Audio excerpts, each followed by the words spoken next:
ይስጥልኝ። የተወደዳችሁ የኢትዮ ፎረም ቤተሰቦች እንደምን ቆያችሁ? ለአሁን ያሰባሰብናቸውን መረጃዎች ከዚህ እንደሚከተለው ወደ እናንተ ማድረስ ጀመርን። ዋና ዋናዎቹን በቅድሚያ የጠቅላይ ሚኒስትሩን ውሎ በማስመልከት የሚዲያ ሚሊሻው መመሪያ ተሰጠው። ይህ የተሰጠ መመሪያም ህዝብን እንዲያታልል የሚል ነው። ከምንጮች የተገኘው መረጃ ይቀርባል። ሽመልስ አብዲሳ አነጋጋሪ የተባለ ንግግርን አድርጓል። የደቦ ፍርድ እንዲተገበር ጥሪ የሚያቀርቡት የክልሉ ርዕሰ መስተዳደር በቦክስም ቢሆን እንዳትለቋቸው ሲሉም ነው የተሰሙት። እናንተም ትሰሙታላችሁ። ብልጽግና የአሰብ አፋሮችን ወደ ኢትዮጵያ ለማካተት የሚያስችለኝ ነው ያለውን ውይይት ጀመረም። ውይይቱን የሚያካሂዱት የብልጽግና አመራሮች ሰመራ መግባታቸውም ታውቋል። በሰመራ በተገኙት ሁለቱ ባለስልጣናት መካከል ላለፉት ሳምንታት የተፈጠረው ልዩነትስ ምንድን ነው? እንመለከተዋለን። ሁለቱ አውሮፕላኖች በተከፈተባቸው ጥቃት ጉዳት ማስተናገዳቸውን የኢትዮጵያ አየር መንገድ ገለጸ። የመንግስት ተቋሚ ኃይሎች የከፈቱትን ጥቃት ተከትሎ የደረሰ ጉዳትም ነው። ተጨማሪ አለን። አብይ አህመድን ያገኙት ሚኒስትር የኢትዮጵያውያን ስደተኞች ጉዳይ አሳስቦናል በሚል መናገራቸው ተገለጸ። የብሪታንያ የውጭ ጉዳይ መስሪያ ቤት ወደ ኢትዮጵያ እንዳትጓዙ በሚል ለዜጎቹ ማስጠንቀቂያ ባወጣ ተመሳሳይ ወቅት ሚኒስትሯ ደግሞ የስደተኞችን አጀንዳ ይዘው ወደ አዲስ አበባ አቅንቷል። ይህንንም እንመለከታለን። አበዳሪዎች የብልጽግናው መንግስት ወደ ፍርድ ቤት ሊወስዱ ነው ተባለም። ይህ የተገለጸው አበዳሪ ሀገራት ያገዛዙን ጥያቄ ውድቅ ካደረጉ በኋላ ነው። የተወደዳችሁ የኢትዮ ፎረም ቤተሰቦች አብራችሁን ስትቆዩ እነዚህን እና ሌሎችንም መረጃዎችን ሰማላችሁ። ሰናይ ቆይታ ይሆንላችሁ። ብልጽግና የአሰብ አፋሮችን ወደ ኢትዮጵያ ለማካተት የሚያስችል ነው ያለውን ውይይት መጀመሩ ተሰማም። ውይይቱን የሚያካሂዱት የብልጽግና አመራሮች ሰመራ መግባታቸውም ታውቋል። ህዝብን የጦርነት ቀጠሮ በመስጠትና ጭንቀት ውስጥ በመክተት ሀገርን መምራትን እንደ ስልት የያዘው የብልጽግናው አገዛዝ አንድ ጊዜ በሶማሌላንድ በኩል ቀይ ባህርን አመጣሁል፣ ሌላ ጊዜ ደግሞ በታሪክ አጋጣሚ ያጣኸውን አሰብን ላመጣለህ ነው በማለት ማህበረሰቡ ስለ ሰላምና ልማት እንዳያስብ አድርጎ መቀጠሉ የሚታወቅ ነው። በዚህ ዓመት በጦርነት መካከል ሄደዋለሁ የሚለውና ከብጤዎቹ ጋር ያዘጋጀውን የምርጫ ድግስ ከማከናወኑ አስቀድሞም ብሔራዊ አርበኛና የወደብ አስመላሽ አድርጎ ራሱን ለማቅረብም እየጣረ ይገኛል። ይህንን ተከትሎ ህዝባዊ ውይይቶችን ስለ አሰብ ለማድረግ ከአፋር ክልል ጀምሯል ተብሏል። የመከላከያ ሚኒስትሯን አይሻ መሐመድን ወደ ሰመራ የላከው የኦህዴድ ብልጽግና በቀይ ባህር በተለይም በአሰብ አካባቢ የሚኖረውን የአፋር ህዝብን ወደ ኢትዮጵያ ውስጥ ማካለል ያለውን አስፈላጊነት መንግስታዊ መዋቅሩ ውይይት መጀመር እንዳለበት ለማስገንዘብ ስብሰባ አድርገዋል ተብሏል። የአፋር ክልልን ቢሮክራሲ ማለትም የክልል ምክር ቤት አባላት፣ የቢሮ ኃላፊዎች፣ የዞን መሪዎች፣ የወረዳ አስተዳደርና የፓርቲ አመራሮችን የሰበሰቡት ሚኒስትሯ የአፋር ህዝብ በስህተት እንዲከፋፈል ተደርጎ ኑሯል የሚለውን ጉዳይ በአጽንኦት ማንሳታቸውን የስብሰባው ተሳታፊዎች ለኢትዮ ፎረም ተናግሯል። የአሰብ አፋሮች ኢትዮጵያውያን መሆናቸውን ለማስረዳት ሞክረዋል የተባሉት አይሻም አሁን ለአፋር ህዝብ አዲስ እና ጠቃሚ ነፋስ እየነፈሰ ነው ብለዋል። ይህ አዲስ ነፋስን ብልጽግና የያዘው የሌላን ሀገር የመውረር እቅድና የአፋር ህዝብን ምናልባትም እስከ መጥፋት ያደርሰዋል ተብሎ የሚያሰጋውን የአብይ አህመድን ቀጣይ የጦርነት እቅድ ነው የሚሉት እነዚሁ የኢትዮ ፎረም ምንጮች የአፋር ህዝብን አንድነት ለመመለስ እንስራ፣ ይህም በየደረጃው ያለው የክልሉ አመራር እንዲያምንበት መደረግ አለበት በሚል ስለመናገራቸውም ያክላሉ። የሚኒስትሩ አስተያየት የብልጽግናው መንግስት ደጋግሞ የሚያስተጋባውን የጦርነት ፖለቲካ ለአፋር ህዝብም የሚጠቅም አድርገው ማቅረባቸውን የተቃወሙ አስተያየት ሰጪዎች በክልሉ ውስጥ በርካታ የውጭ ሀገርና የሀገር ውስጥ ታጣቂ ኃይሎች እንደሚኖሩ በማንሳት ወደ ኤርትራ የሚሻገሩ የእርሳቸው ጎሳ አባላትና አመራሮችም ቁጥራቸው እየጨመረ መሆኑን በመጠቆም ያቀረቡትን ሪፖርት የክልሉን ነባራዊ ሁኔታ አይገልጽም የሚል ትችት እንደገጠማቸውም ተገልጿል። ቤተ መንግስት ውስጥ በቅርቡ በተመረቀ አዲስ የስብሰባ አዳራሽ በተካሄደው በዚህ ስብሰባ ላይ ሚኒስትሯ አይሻ የገጠማቸው ተቃውሞም አጎትሽ ሀጂ ኢብራሂም ወደ ኤርትራ መኮብለሉን አንስተሻል፣ አወገዝሽም፣ አጎትሽን ካዲ ነው ለማለትም ድፍረት አተሻል የሚል እንደነበር የሚያነሱት ታዳሚዎቹ እናንተ ጨምሩበት፣ እኔ መነሻ ነው ያመጣሁት በማለት ራሳቸውን ለመከላከል ሞክረዋል ይላሉ። የአፋር መንግስት ከፍተኛ ባለስልጣን የነበሩትና የተለያዩ መንግስታዊ ኃላፊዎችን ይዘው ወደ ኤርትራ በመሻገር በብልጽግናው አገዛዝ ላይ ውጊያን ያወጁት ሀጂ ኢብራሂም የአይሻ መሐመድ አጎት መሆናቸው ይታወቃል። የሚኒስትሯ ዘመዶች፣ የጎሳ አባላትና ወገኖች ከሀጂ ኢብራሂም መኮብለል ወዲህ በብዛት ከመንግስታዊ መዋቅር እየተባረሩና በጥርጣሬም እየታዩ በመሆናቸው በርዕሰ መስተዳድሩ አወል አርባና በአይሻ መሐመድ መካከል ኩርፊያን ያስከተለ ጸብ ድረስ አዋልዷል የሚሉት ምንጮቹ የሁለቱ የብልጽግና ሹማምንት ልዩነትም በአለቆቻቸው የኦህዴድ ብልጽግና ባለስልጣናት ዘንድም እንደሚታወቅም ያስረዳሉ።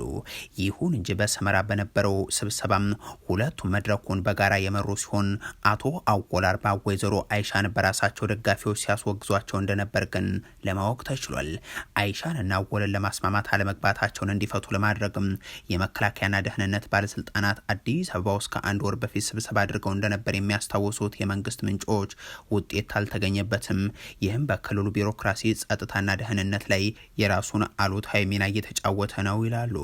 የአፋር ክልል በኢትዮጵያ ውስጥ የብልጽግና የውክልና ጦርነቶች ማካሄጃም ታጣቂ ኃይሎችን በብዛት እንዲሰፍሩበት የተደረገ ክልል ሲሆን አገዛዙ ወደ ትግራይ ክልል ለሚደረጉ ውጊያም ኤርትራ ላይ ጥቃቶች ለመክፈትና አፋርን ከሶማሌ ጋር ለማዋጋት ከጅቡቲ ጋር ለሚደረጉ ጥቃቶችም ቢያንስ በድምሩ 8 ታጣቂ ቡድኖች እንዳሉበት ይናገራል። እንዲህ ያለ ወታደራዊ ቀውስ ውስጥ እንዲገባና የጦር ሜዳ እንዲሆን እየተደረገ የሚገኘው የአፋር ህዝብን አንድነቱን ለማስመለስ በአሰብ ወደብ አካባቢ ያለውን አፋር ወደ ኢትዮጵያ እናካልላለን የሚል ፕሮፓጋንዳቸውን ብልጽግናዎች ቀጥለውበታል። በአፋር ክልል መንግስታዊ መዋቅር ውስጥ ይሄው እንዲቀጥልም ተወስኗል ተብሏል። ሽመልስ አብዲሳ አነጋጋሪ የተባለ ንግግር አድርጓል። የደቦ ፍርድ እንዲተገበር ጥሪ የሚያቀርቡት የክልሉ ርዕሰ መስተዳደር በቦክስም ቢሆን እንዳትለቋቸው ሲሉም ተሰምቷል። በአወዛጋቢ ንግግሮቻቸው የሚታወሱት አቶ ሽመልስ አብዲሳ ከአመታት በፊት ሰበር ነው አባይን ተሻግረን አታለን ነው ያሉትን አካል አምና ደግሞ እየተጠናከረው ኦሮሚያ ክልል ውስጥም እየተንቀሳቀሰ ነው ሲሉ መግለጻቸው የሚታወስ ነው። ኢሬቻን ቀይ ባህር ላይ ሊያከብሩ ቃል ሲገቡ ከ2 ዓመት በፊት ተሰምተው የነበረ ቢሆንም ንግግራቸውን በአዳራሹ ያጨበጨቡላቸው ሰዎች ሳይቀር የረሱላቸው ይመስላል። ከሰሞኑ ደግሞ ከሙስና ጋር አያይዘው ያደረጉት ንግግር መነጋገሪያ መሆኑ አልቀረም። የአንድ ትልቅ ክልል ርዕሰ መስተዳደር ወንጀለኛ ባሉት አካል ላይ የደቦ ፍርድ እንዲፈጸም ሲቀሰቅሱም ይደመጣሉ። በአዳማ በነበረ ሰሞንኛ ስብሰባ ላይ ጉቦ የሚቀበል አካል ካያችሁ በቦክስም ቢሆን ደብድቡት እያሉ ጥሪ ሲያቀርቡም ይሰማሉ። ኑቲ መጣ ኑይሌን አገኙ ታናን ሀርካንን ኢሲና ቦክስዳን ጉቦ ሳንቲም ተኮን ከኒና ጉቦ አንድም ሳንቲም እንዳትሰጡ፣ የሚያስቸግራችሁ ካለ ለኃላፊዎች ንገሩ፣ በኃላፊው ካልሆነ ደግሞ ለኛ ንገሩን። በእኛም ካልተሰማ በእጃችሁም በቦክስም ቢሆን እንኳን እንዳትለቋቸው። ሌባ ለማንም አይሆንም፣ አይጠቅምም፣ መጥፋት ያለበት ነው። እኔም ቢሆን መጥፋት አለበት። ህዝብና ሀገር ደግሞ መቀጠል አለባቸው። እንቅፋት የሚሆኑትን እያጠፋን ነው መሄድ ያለብን። ረቢት ከደቻ ጅሩ ኢልካን ሳኒ ጋፈሶቾ ሞ ብሪ ሜቃ ከፊዱ ነምቤካን ከናፈኒዳ ብሪ ጉዳ ፊዳ ፊና ከንጀቻ ጅሩ ከናፉ ጀባኔ ያወጀኑ ረኮ እና አርጊተን ጫሰረት ቀብሳ በነሽመልስ የሰውነት መመዘኛ መጠየቅ ያለበትና የሌለበት ሳይሆን መጥፋት ያለበትና የሌለበት ሰው አለ። ይህ ደግሞ ህዝብ እንዲያደርግላቸው ሲጠይቁት የሚሰማ የተለመደ የደቦ ፍርድ ጥሪ ነው። ለዲደብሊው በጉዳዩ ላይ የተናገሩ አንድ ባለሙያ በኢትዮጵያ ህግ በጉልበት ራስን ለመከላከል የኃይል እርምጃ መውሰድ የሚቻልባቸው አግባቦች ቢኖሩም ይህ ለሙስና ግን የሚሰራ አይደለም ይላሉ።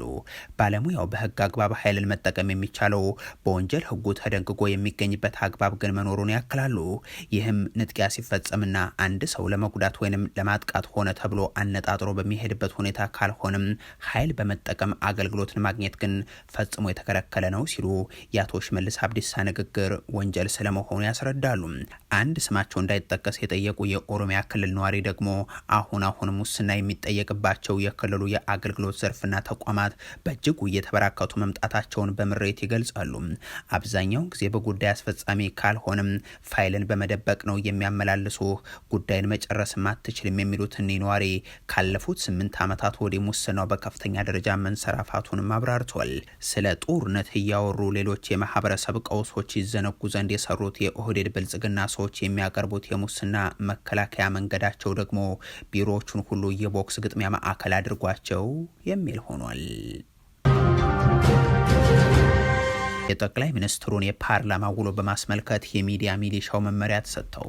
የተሰጠው መመሪያም ህዝብን እንዲያታልል ነው። ህዝብ ላይ ጦርነት በማወጅ የኑሮ ውድነትን በማባባስ የሀገር ክብርና ሉዓላዊነትን አሳልፎ በመሸጥ ተደጋጋሚ ውሸቶችንም በመንገር እንደተናቀ እንደተጠላና ጠመንጃ ገዝ ትግል እንደገጠመው ያወቀው ብልጽግና ከቅርብ ዓመታት ወዲህ ደግሞ የራሱን የሚዲያ ሚሊሻ አደራጅቶ ማሰማራቱ በተለያዩ ጊዜያት ሲዘገብ የቆየ ነው። በአዲስ አበባ ብቻ 28,000 የፕሮፓጋንዳ ሰራዊትን አደራጅቶ ያሰማራው አገዛዙ ባለስልጣናቱ የሌላቸውን ተቀባይነት እንዳላቸው አድርጎ የሚያስተጋባ የተናገሩትን በማወደስ ህዝባዊ ቅቡልነት ያላቸው ለማስመሰል የሚሞክር ሆኖም ቀጥሏል። በዚህም በተለይም ወይዘሮ አዳነች አቤቤና አብይ አህመድ ንግግር ሲያደርጉ በተለይም በፌስቡክ እና በዩቲዩብ እነዚህ ባለስልጣናትን የሚያወድሱ አስተያየቶችን በመልእክት ማስፈሪያዎች ላይ እንዲጽፉ ይታዘዛሉ። የሚጻፉ መልእክቶች ደግሞ ገና ጠቅላይ ሚኒስትሩ ሳይናገሩ የከንቲባ ንግግር ይፋ ሳይደረግ አስቀድሞ የሚዘጋጅ ሲሆን በቅርቡ አብይ አህመድ አዲስ አበባ ዩኒቨርሲቲ ውስጥ የራሳቸውን ባለስልጣናት ሰብስበው ያደረጉት ንግግር በሚዲያ ሲተላለፍም ይኸው የሚዲያ ሰራዊት እርሳቸው የተዋጣላቸው ምሁርና አዋቂ አድርጎ የተለያዩ መልእክቶችን በማህበራዊ ሚዲያ እንዲያስተላልፍ ታዞ ያንኑ ሲያደርግ እንደነበር መዘገባችን አይዘነጋም። በዛሬው የጠቅላይ ሚኒስትሩ የፓርላማ ውሎም ይኸው እንዲደረግ መታዘዙን ኢትዮ ፎረም የተመለከተውና ይህ በምስሉ ላይ የሚታየው የብልጽግና የሚዲያ ሚሊሻ ዝግጅት ይጠቁማል። ይህ ለሁሉም የክልልና የከተማ አስተዳደር የህዝብ ግንኙነት ዘርፍ ኃላፊዎች እንዲደርስ የተባለው ትዕዛዝ የብልጽግናው የሚዲያ ሰራዊት አብይ መናገር ሲጀምሩ ኮሜንት ጻፉ፣ ሼር አድርጉ የሚል መንግስታዊ ትዕዛዝን ያዘለ ነው። የክልል የህዝብ ግንኙነት ኃላፊዎች በ6ኛው የኢፌዴሪ የህዝብ ተወካዮች ምክር ቤት 5ኛ ዓመት የስራ ዘመን 10ኛ መደበኛ ስብሰባ ክቡር የፓርቲያችን ፕሬዝዳንት ተገኝተው ለህዝብ ተወካዮች ምክር ቤት አባላት ለሚነሱ ጥያቄዎች ምላሽና ማብራሪያ ስለሚሰጡ ኮሜንቶችን በአግባቡ ለሰራዊታቸው በማድረስ ለፕሮግራሙ ከወዲሁ እንድትዘጋጁ እንዲደረግ በፕሮግራሙ ላይ የኮሜንት ዘመቻ በማድረግ ሰፊ ተሳትፎን ማሳካት የቀጥታ ስርጭቱ በፓርቲ ገጾቻችሁ ላይ ሼር በማድረግ እይታና ተደራሽነት እንድታሰፉ የቀጥታ ስርጭቱ ተጀምሮ እስኪጠናቀቅ የማህበራዊ ሚዲያ ሰራዊታችሁ ንቁ ተሳትፎ እንዲያደርግ በቅርበት እንድትከታተሏቸው እናሳስባለን በሚል መመሪያ የሚሰጠው ይኸው የብልጽግና የሚዲያ ሚሊሻም ገና ላልተነገረ ንግግር የሚጻፍ አስተያየት እንዲዘጋጅ ተደርጎም ይላክለታል። የብልጽግናው አገዛዝ ህዝባዊ ቅቡልነቱ ተንኮታኩቶ በህዝቡም ተቃውሞ እስኪነሳበት ምሬት እስኪያጋጥመው ድረስ እንዲህ ያሉትን አብይ የሚወዷቸውን ሞድሶችን ራሱ ህዝቡ በራሱ ተነሳሽነት ሲያደርገው እንደነበርም አይዘነጋም።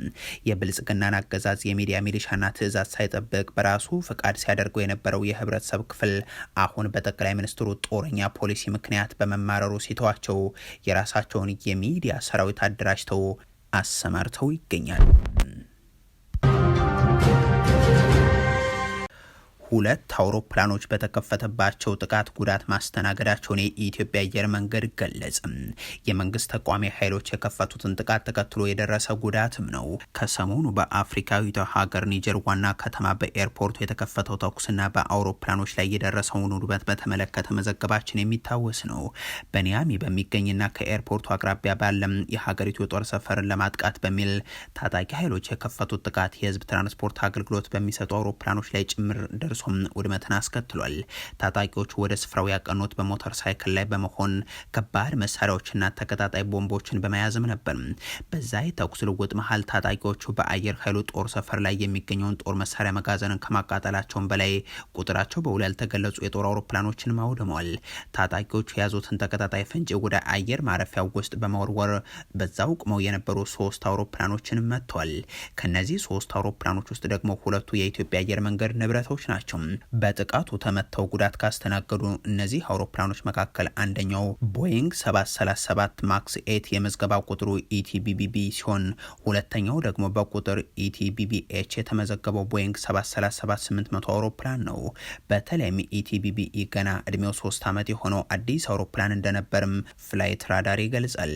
ይህንን በተመለከተ ጥቃቱን ያረጋገጠበትን መግለጫ ያወጣው የኢትዮጵያ አየር መንገድ በኒጀር ኒያሚ አውሮፕላን ማረፊያ መጠነኛ ጉዳት ያስተናገዱት 2 የአስካይ አየር መንገድ አውሮፕላኖች በቅርቡ ወደ አገልግሎት ይመለሳሉ ሲል አሳውቋል። የኒጀር ወታደራዊ ኃይል በኒያሚ ዓለም አቀፍ አውሮፕላን ማረፊያ ላይ ለደረሰው የሽብር ጥቃት ፈረንሳይ፣ ቤኒን እና አይቮሪ ኮስት እጃቸው አለበት ሲል መክሰሱም የሚታወስ ነው።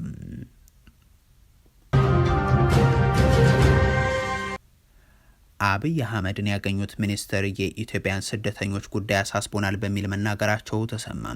የብሪታንያ የውጭ ጉዳይ መስሪያ ቤት ወደ ኢትዮጵያ እንዳትጓዙ የሚል ማስጠንቀቂያን ባወጣ ተመሳሳይ ወቅት ሚኒስትሯ ደግሞ የስደተኞችን አጀንዳ ይዘው ወደ አዲስ አበባ አቅንተዋል። በኢትዮጵያ ስደት ወትሮም ያለ ክስተት ቢሆንም ባለፉት 8 የብልጽግናው የሚራክል ዓመታት ግን የዜጎች የስደት መጠን ነው በሚራክልነት ከሚጠቀሱት ውስጥ አንዱ የሆነው። የኢትዮጵያን ስደተኞች መዳረሻ ከሆኑ ሀገራት መካከል ደግሞ አንዷ ብሪታንያ ናት። እንደ ሀገሪቱ የውጭ ጉዳይ ሚኒስቴር መረጃ ከሆነ ባለፉት 2 ዓመታት ውስጥ ብቻ በአነስተኛ ጀልባዎች የእንግሊዝ ቻናልን አቋርጠው ከገቡ ስደተኞች መካከል 30 በመቶ የሚሆኑት የኢትዮጵያ፣ የኤርትራ፣ የሶማሊያ አሊያም የሱዳን ስደተኞች ናቸው። ይህንን ተከትሎም ስደተኞች ወደ ሀገራቸው እንዳይገቡ የሚከላከሉበትን መንገድ ፍለጋ ላይ የሚገኙት የሀገሪቱ የውጭ ጉዳይ ሚኒስትር የቤት ኩፐር ወደ ኢትዮጵያ ተጉዘው ከጠቅላይ ሚኒስትር አብይ አህመድ ጋር መክሯል። ቢቢሲ የሚኒስትሯ የአዲስ አበባ ጉብኝት ስደተኞች ላይ ትኩረቱን ያደረገ ነው በማለት ዘግቧል። ስራውንም ትምህርቱንም ነጥቆና ሳትቶ ጦርነትና የማይጨበጥ ሚራክል እየተነገረው ስለቀጠለው የኢትዮጵያ ወጣት ሚኒስትሯ ሲናገሩም የስራ ፈጠራ ትብብር ስራዎች ከሀገራቸው እንዳይሰደዱ ያደርጋቸዋል። ጠንካራ የህግ ማስፈጸም ትብብር ደግሞ ህገወጥ የሰዎች አዘዋዋሪዎችን ለመከላከልና በብሪታንያ መቆየት የሌለባቸው ህገወጥ ስደተኞች ወደ ሀገራቸው የመመለስ ሂደትን ፈጣን እንዲሆን ያስችላል በማለት እንደሆነም ዘገባው ያሳያል። ብሪታንያ በህገወጥ መንገድ የእንግሊዝ ቻናልን በአነስተኛ ጀልባዎች አቋርጠው የሚገቡ ስደተኞችን ለማስቆም አሁንም የተለያዩ አማራጮችን እያማተረች ስለመሆኑ ትገልጻለች። ቀደም ባለው የሪሺ ሱናክ አስተዳደር ወቅት ጥገኝነት ጠያቂዎች በሶስተኛ ሀገር ሆነው ጉዳያቸውን እንዲከታተሉ የሚያስችል ስምምነት ከሩዋንዳ ጋር ተፈራርማ የነበረ ሲሆን ብዙ ክርክሮችን ካስነሳ በኋላ ግን ተግባራዊ ሳይሆንም ቀርቷል። አበዳሪዎች የብልጽግናው መንግስትን ወደ ፍርድ ቤት ሊወስዱት ነው ተባለም። ይህ የተገለጸው አበዳሪ ሀገራቱ የአገዛዙን ጥያቄ ውድቅ ካደረጉ በኋላ ነው። ኢትዮጵያ ከግል የቦንድ ባለቤቶች ጋር ደርሰው የነበረው በመርህ ደረጃ የተመሰረተ ስምምነት በዋና አበዳሪ ሀገራት ውድቅ የተደረገው በዚህ ሰሞን ነው። ቻይናና ፈረንሳይ የሚመሩት የሁለትዮሽ አበዳሪዎች ኮሚቴ ስምምነቱን ከመረመረ በኋላ ውድቅ ማድረጉም ነበር የተገለጸው። ይህ ውሳኔ ሀገሪቱን የ1 ቢሊዮን ዶላር የዩሮ ቦንድ ዕዳን ለመክፈል እያደረገች ያለችውን ጥረት ወደ ኋላ የሚመልስም ሆኗል። አሁን የተሰማው መረጃ ደግሞ የ1 ቢሊዮን ዶላር የኢትዮጵያ የዩሮ ቦንድን የያዙ የግል አበዳሪዎች ሀገሪቱ ያለባትን ዕዳ ባለመክፈሏ ምክንያት በለንደን ፍርድ ቤት ክስ ለመመስረት ዝግጅት እያደረጉ ስለመሆናቸው የሚያትት ነው። አበዳሪዎቹ ከቀናት በፊት ኢትዮጵያ ከግል የቦንድ ባለቤቶች ጋር ያደረገችው በመርህ ደረጃ ላይ የተመሰረተው ስምምነት ከኛ ጋር ሲነጻጸር ፍትሐዊ ያልሆነና የግል ባለሀብቶችን የጠቀመ ነው በሚል ነበር የብልጽግናውን መንግስት ጥያቄ ውድቅ ያደረጉት። የሀገራቱ ኮሚቴ ለገንዘብ ሚኒስቴር በላከውና በሚኒስትሩ በኩል ይፋ በተደረገው በዚህ ደብዳቤ ላይ የአበዳሪዎቹ ኮሚቴና ዓለም አቀፉ የገንዘብ ድርጅት የሚከተሉትን የአበዳሪዎችን እኩልነት መርህ እንዳልተከተለ ያብራራል። በስምምነቱ ውስጥ የተካተተውና ኢትዮጵያ ወደፊት ኢኮኖሚዋ ሲያደግ ለባለ ሀብቶቹ ተጨማሪ ክፍያ እንድትፈጽም የሚጠቅሰው ክፍል የዕዳ ሽግሽጉን ሂደት ውስብስብ ከማድረጉም በላይ በአበዳሪዎች መካከል ከፍተኛ የሆነ የጥቅም ልዩነት እንዲፈጠር ያደርጋል ሲልም ያነሳል። ኢትዮጵያ ይህንን የ1 ቢሊዮን ዶላር የዩሮ ቦንድ ብድር ለ10 ዓመታት የሚቆይና በየዓመቱ 6.6 በመቶ ወለድ የሚከፈልበት አድርጋ መውሰዷ ይታወቃል። የተወደዳችሁ የኢትዮ ፎረም ቤተሰቦች ለአሁን ያሰባሰብናቸው መረጃዎች ይህንን ይመስሉ ነበር። አበቃን። ቸር ያሰማን።